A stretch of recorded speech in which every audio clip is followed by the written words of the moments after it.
This has been an unprecedented year for corporate unraveling. Never before have so many retailers and healthcare companies gone bankrupt in such a short time. Every sector has gotten hit, from the beaten-down shale patch to airlines to sports leagues. Companies have put the blame for bankruptcy on the pandemic, which is partly true, but many were already fragile after taking on record amounts of debt during a decade of low interest rates. Hertz is a perfect example.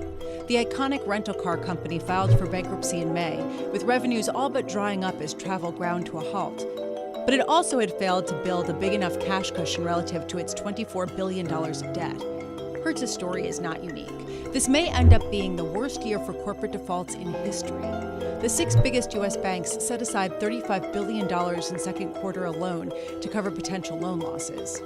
The numbers would be far worse if policymakers hadn't fired a bazooka, injecting trillions of dollars of fiscal and monetary support into the global economy. These measures have propped up markets and emboldened investors to plow into riskier securities. But all that hasn't been enough to offset the consequences of a recession.